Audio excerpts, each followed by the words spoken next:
صلی اللہ رسول الکریم اعوذ باللہ من الشیطان الرجیم بسم اللہ الرحمن الرحیم۔ یہ کچھ سوالات موصول ہوئے ہیں۔ ایک سوال تو یہ ہے کہ وضو کے لیے کوئی انسینٹیو یا موٹیویشن، کیونکہ وضو کی وجہ سے نماز میں سستی ہو جاتی ہے۔ انفارچونیٹلی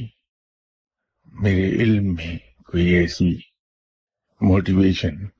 یا موٹیویٹنگ پوائنٹ یا کوئی ایسا انسینٹیو نہیں ہے کہ جس سے انسان وضو کی طرف راغب ہو سکے۔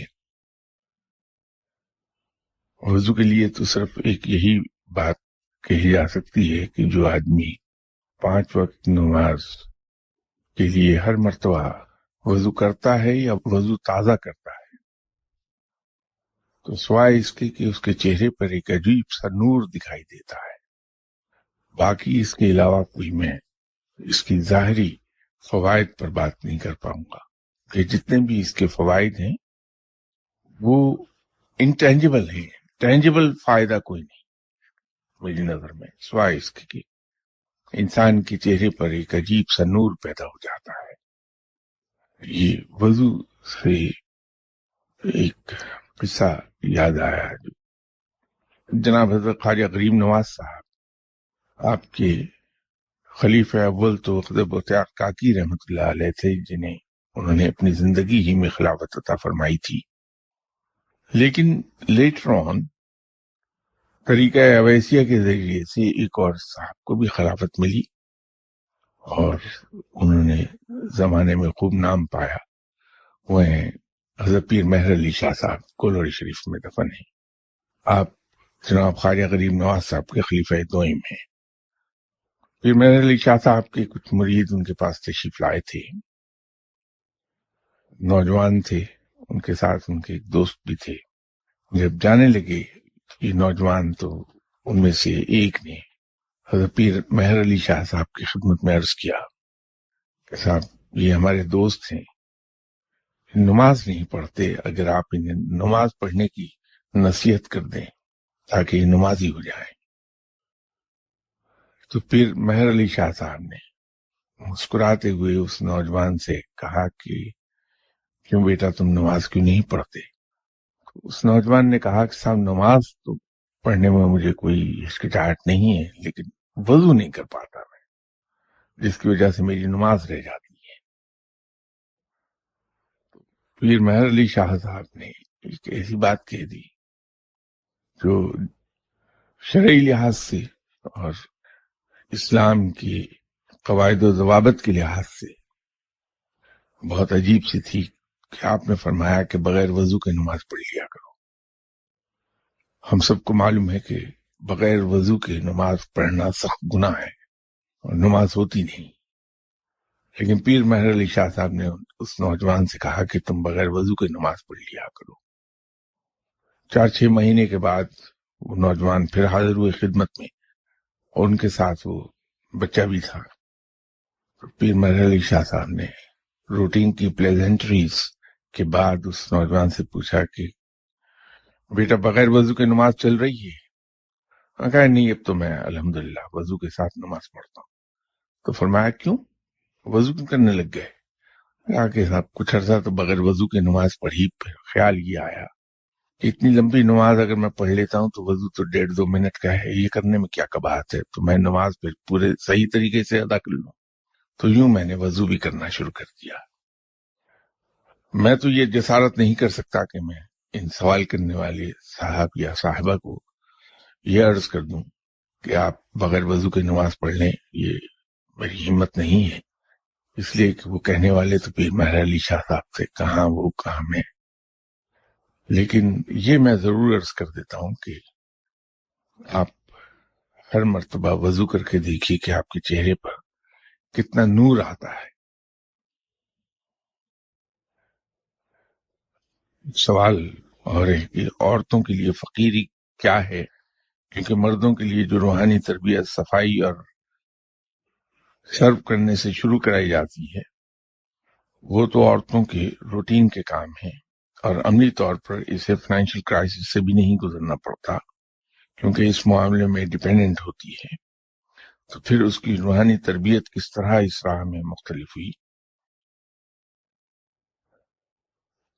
یہ عجیب و غریب خیال معلوم نہیں کہ کیسے راہ پا گیا کہ عورت روحانی مدارج طے نہیں کر سکتی. ایسی بات ہے نہیں، خواتین بھی روحانی ترقی کرنے کی اتنی ہی اہل ہیں جتنا کوئی مرد. خواتین کے اپنے کچھ بایولوجیکل مسائل پیدا ہوتے ہیں جس سے مرد کو نہیں گزرنا پڑتا، لیکن وہ چونکہ نیچر کی طرف سے ہیں، اس میں کسی انسان کا کوئی دخل نہیں ہے، اس لیے اس میں اللہ تعالی نے بھی رعایت دی ہے.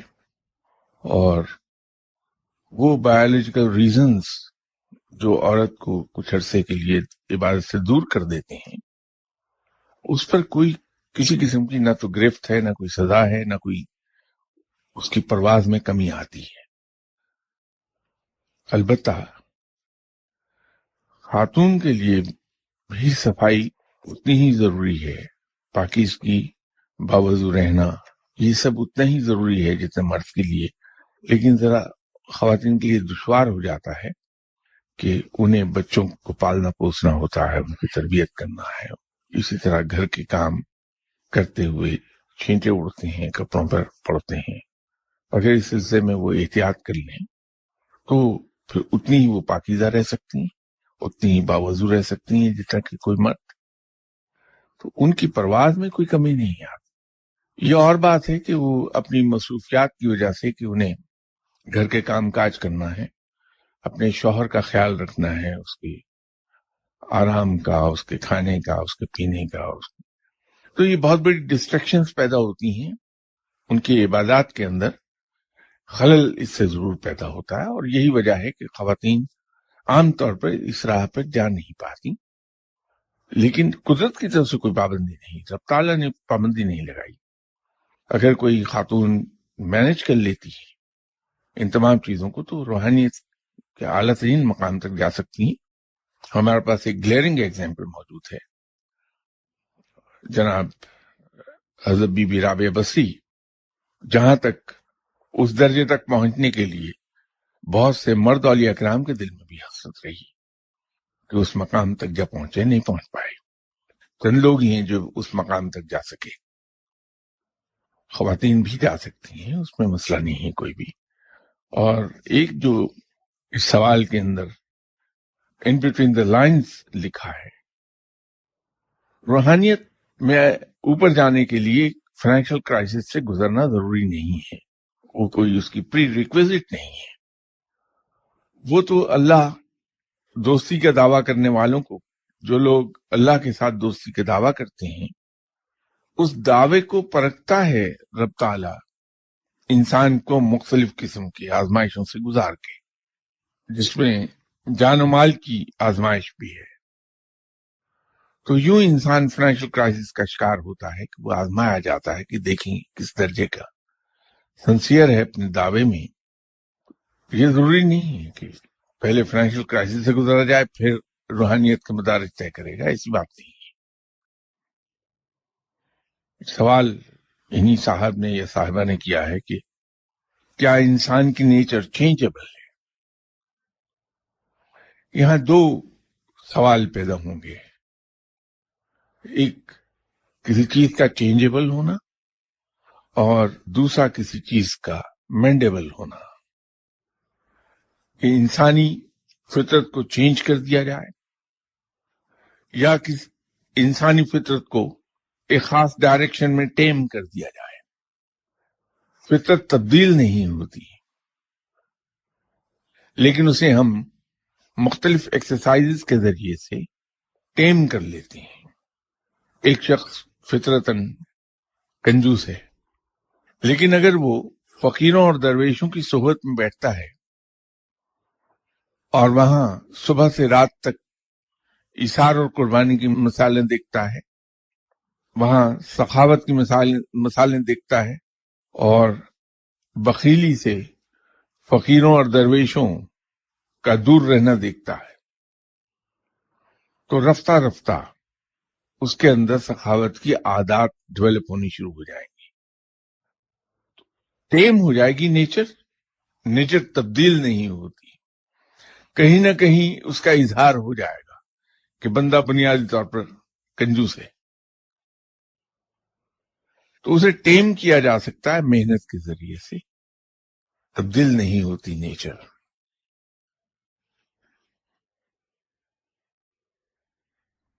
اگلا سوال ہے کہ آپ کہتی ہیں کہ عبادت سے پارسائی حاصل ہوتی ہے لیکن رب نیکی سے ملتا ہے، یہ غالباً میرے کسی فکرے کو کوٹ کیا ہے، لیکن نیکی کے لیے تو نفس کو تیار کرنا ہوتا ہے، اور ہم جیسے تو نیکی کو بار بار گننے ہی میں ضائع کر دیتے ہیں، تو پھر خالی نیکی سے رب کا حصول کس طرح ممکن ہو سکتا ہے؟ گناہ سے بچنا ضروری ہے، انسان کو گناہ سے دور رہنا چاہیے، لیکن اگر کوئی شخص گناہ میں مبتلا ہو جاتا ہے، گناہ اس سے سرزد ہو جاتا ہے اور اسے اس کا پچھتاوا ہوا کہ مجھ سے گناہ سرزد ہو گیا، اور وہ اندر سے پچھتاتا ہے کہ میں نے یہ کیا کیا، اسے شرمندگی کا احساس ہوتا ہے، تو اللہ ایسی شخص کو گناہوں سے دور کر دیتا ہے۔ اسی طرح اگر کسی شخص نے کسی کے ساتھ اچھا سلوک کیا اور اسے وہ گنتا رہا، یا اسے یہ احساس ہونے لگا کہ مجھ سے نیکی ہو رہی ہے، میں کسی سے نیکی کر رہا ہوں، تو آہستہ آہستہ وہ تکبر میں چلا جائے گا۔ لیکن اگر اسے یہ احساس ہو رہا ہے کہ اس نے نیکی کی ہے کسی سے، اور اس کے ساتھ ساتھ اس کو یہ احساس ہو کہ میں غلط کر رہا ہوں، کہ مجھے یاد ہے کہ میں نے کسی کے ساتھ نیکی کی، یہ مجھے یاد نہیں ہونا چاہیے، تو پھر گمان یہ ہے کہ ایسے شخص کو اللہ تکبر سے دور کر دے گا، اور اللہ اس پہ مہربانی فرمائے گا کہ اسے اپنی نیکی یاد ہی نہیں رہا کرے گی۔ کیونکہ میری انڈرسٹینڈنگ میں کسی کے ساتھ نیک سلوک کرنا اور اس کے ساتھ نیکی کرنا شاید اتنا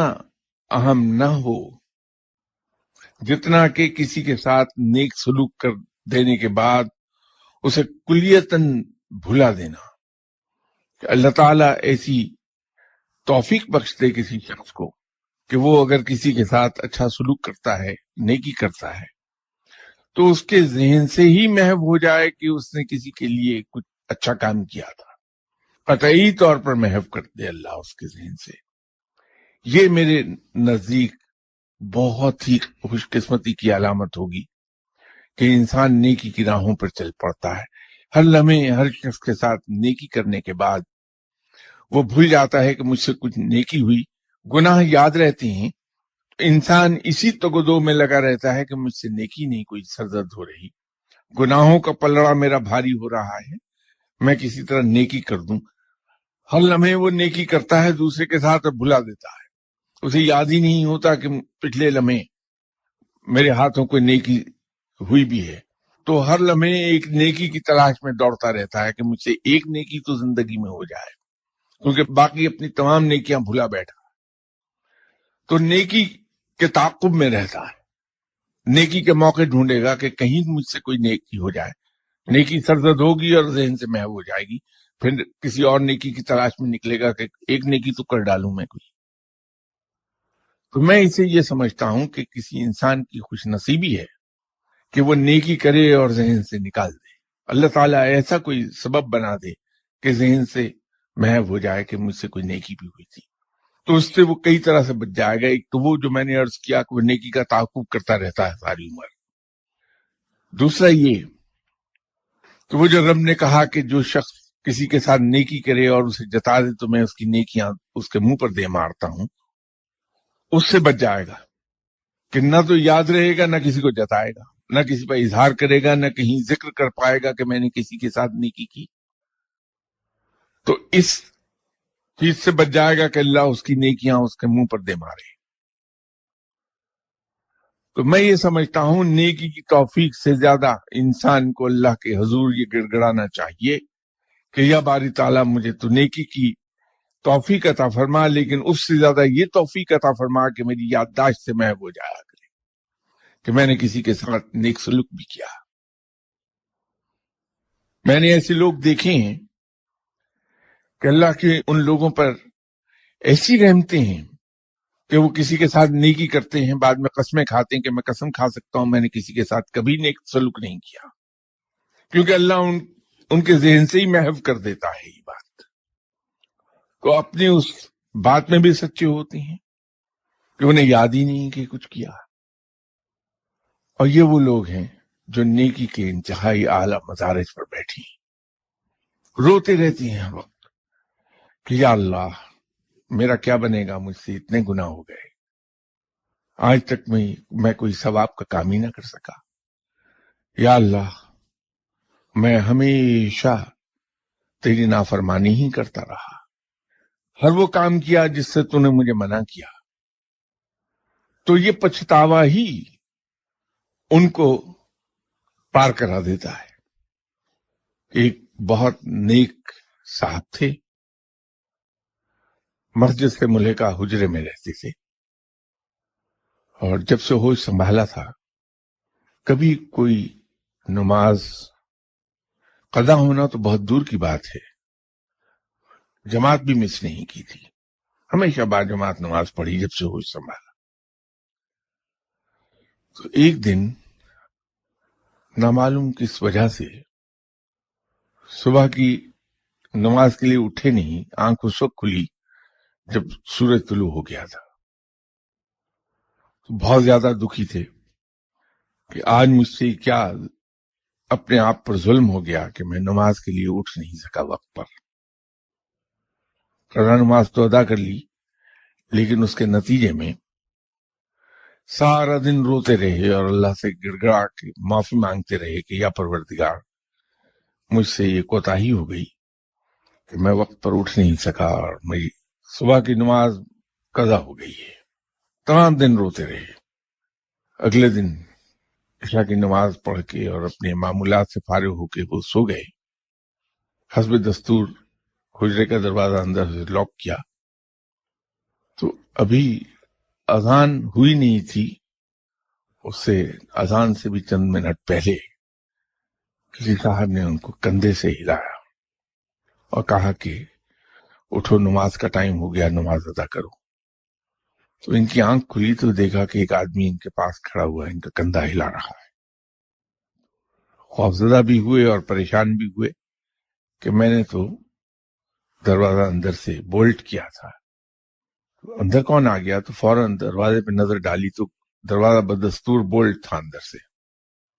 تو پریشان ہوئے اور اس سے کہا کہ بھائی تم کون ہو اور اندر کیسے داخل ہوئے میرے حجرے میں جبکہ دروازہ اندر سے بند ہے؟ اس نے کہا کہ میں شیطان ہوں اور میرے لیے مکفل دروازے کوئی رکاوٹ نہیں ہے۔ تو وہ بزرگ کہنے لگے کہ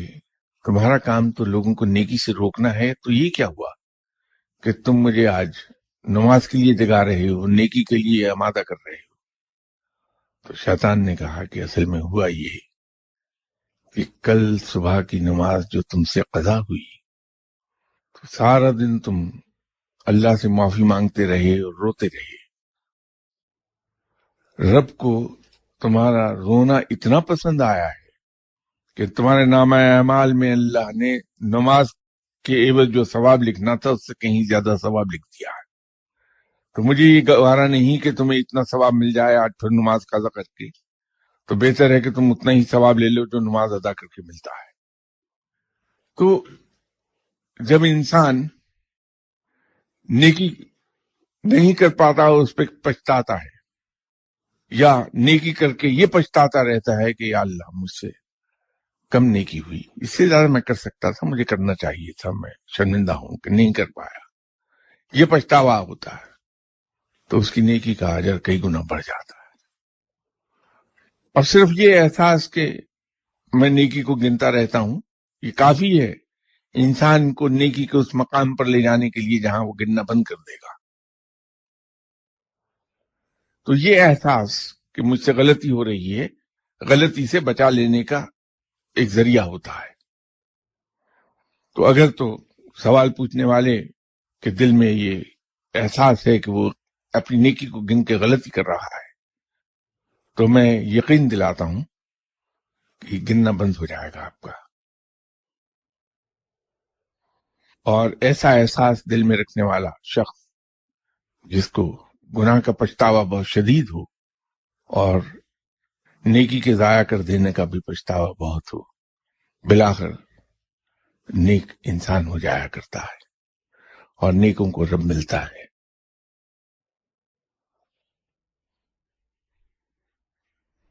ایک سوال میں خود نہیں ان کا سمجھ پایا، کان کیوں بولتا ہے؟ یہ سوال میں سمجھ نہیں پایا، اور میری ان سے درخواست ہے کہ اگر اس سوال کو ذرا واضح کر دیں کہ اس سے ان کی مراد کیا ہے، تو میں کوشش کروں گا کہ اس کا جواب دے دوں، اور اگر ان کی مراد اس سے ہے کہ انسان سنتا کیسے ہے، تو اس کے لیے تو بڑا آسان سا کام ہے کہ جب ہم بولتے ہیں تو ہوا میں ارتاش پیدا ہوتا ہے، یہ ارتاش لہروں کی صورت میں ٹریول کرتا ہے، اور یہی ارتاش وائبریشنز، لہریں جب ہمارے کان سے ٹکراتی ہیں تو ہمارے کان کے اندر مختلف لمبائی کے بال ہیں جو ہوا میں معلق ہیں، اور ہوا ان بالوں کو، کان کے بالوں کو ہلاتی ہے، اس سے جو وائبریشنز ہوتی ہیں وہ ہمارے کان کے پردے پر ٹرانسفر ہوتی ہیں، بالکل اسی طرح جیسے ٹیلی فون کے ایئر پیس کے اندر ایک ڈایافرام لگی ہوئی ہے، وہ وائبریشنز جو تار کے ذریعے سے وہاں تک پہنچتی ہیں اور میگنیٹک فیلڈز کے اندر ارتاش ہوتا ہے، وہ وائبریشن میگنیٹک فیلڈ کے ذریعے سے اسٹرانگ ہو کر اس ڈایافرام کے اندر وائبریشنز پیدا کرتی ہیں، اور جب اسے ہم سنتے ہیں، کان کے ساتھ لگاتے ہیں، تو وہ وائبریشنز ہمارے کان میں اسی طرح بالوں کو ہلا پاتی ہیں جیسے ہماری آواز، تو ہمیں آواز آنے لگتی ہے۔ یہ ویسی وائبریشنز ہمارے اپنے کان کے پردے پر بھی پیدا ہوتی ہیں، اور وہ بالآخر الفاظ میں ڈھلتی ہیں، اور یوں ہم دوسرے کے کہے ہوئے الفاظ سنتے ہیں۔ یہ سائنٹیفک اس کی توجیہ ہے، لیکن اگر ان کی مراد کسی اور طرح سے ہے تو اگر مجھے ذرا سا اسے ایلیبوریٹ کر دیں تو پھر میں شاید کچھ عرض کر سکوں۔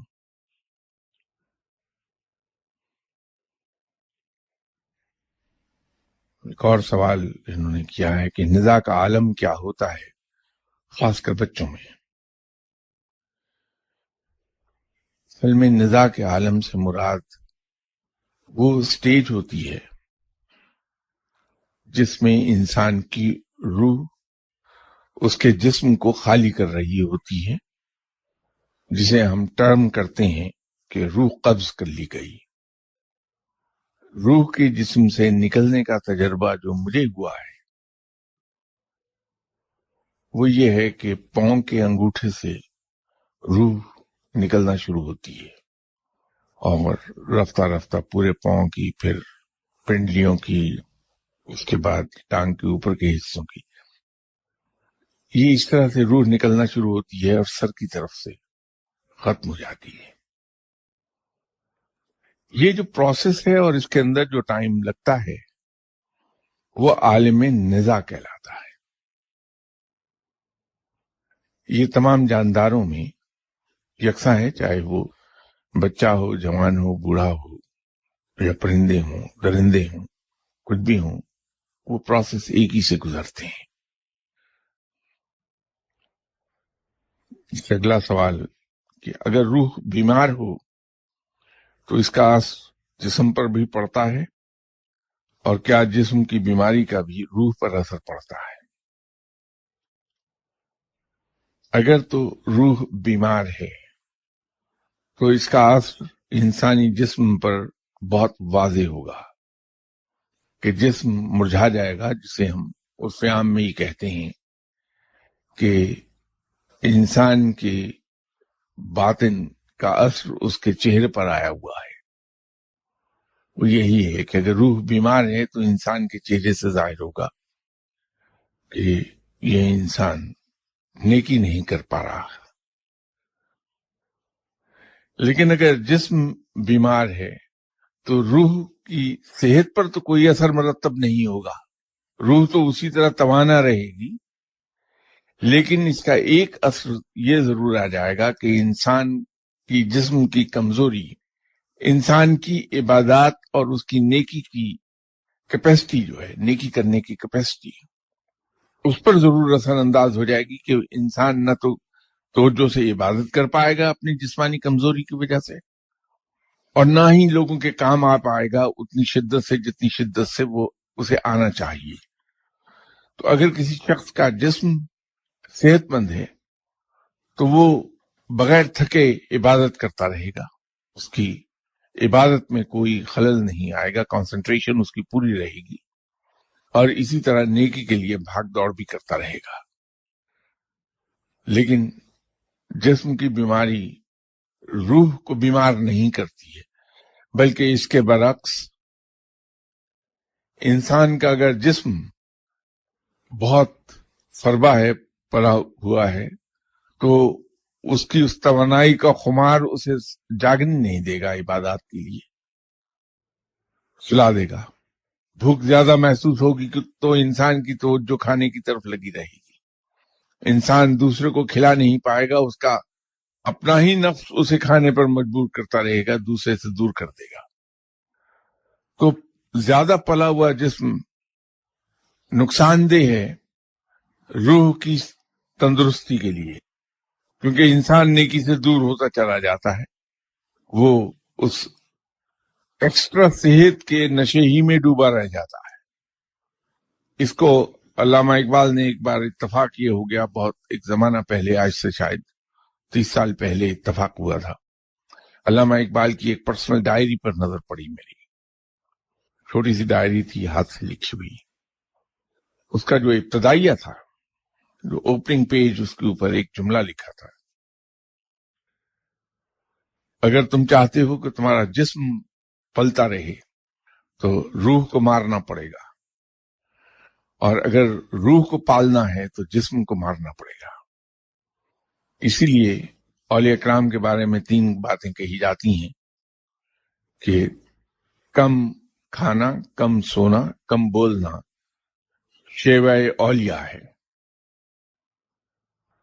کم کھانا لیکن اتنا جس سے جسم توانا رہے، وہ مباح ہے، روحانیت میں پسندیدہ ہے وہ، لیکن جس سے جسم توانا رہے، کمزوری نہیں آنی چاہیے، تاکہ عبادات ہم پوری توجہ سے کر پائیں. اس سے زیادہ کھانا نقصان دہ ہو جائے گا کہ ہم اس کی غنودگی میں رہنے لگیں گے، سستی غلبہ پا جائے گی ہم پر، اور ہم اللہ کی یاد سے غافل ہونے لگیں گے. روحانیت میں ایک اور چیز آپ سے عرض کر دوں، پانی کثرت سے پینا انسانی جسم کی کیمسٹری کے لیے، جو باڈی کیمسٹری ہے انسان کی، اس کے لیے بڑا اہم ہے. یہ ہماری باڈی کیمسٹری کو بیلنس رکھتا ہے پانی. لیکن یہ بات کم ہی لوگوں کو معلوم ہوگی کہ زیادہ پانی پینے سے نیند بہت آتی ہے. اولیاء کرام کا کام یہ ہے کہ وہ بہت کم پانی پیتے ہیں. جتنا کم پانی انسان پیے گا اتنا ہی عبادات کی طرف زیادہ راغب ہو جائے گا، اس کے اثرات اتنی تیزی سے قبول کر جائے گا اس کا ذہن، اس کا جسم، اس کا نفس، اس کا دل. تو روحانی ترقی بڑی تیز ہوتی ہے جتنا کم پانی پیا جائے. اس کو میں نے ذاتی طور پر بھی آزمایا ہے. تقریباً 4.5 سال میں دن میں صرف اتنا پانی پیتا رہا جس سے میری زبان اور حلق تر ہو جائے. لیکن اس کا انجام یہ ہوا کہ 4.5 سال تو یہ کام چل گیا. اس کے بعد رمضان تھا، غالباً 10واں روزہ، گرمیوں میں روزے تھے وہ، تو میری ڈی ہائیڈریشن ہو گئی تھی، اور ہسپتال میں ڈاکٹر نے ڈرپ لگا کے میرا روزہ توڑ دیا تھا، اور اس کے بعد روزوں سے سختی سے منع کیا ڈاکٹر نے. نتیجہ یہ ہوا کہ وہ میں روحانی ترقی کرتا کرتا 17 فرض روزوں سے ہی محروم ہو گیا. تو پھر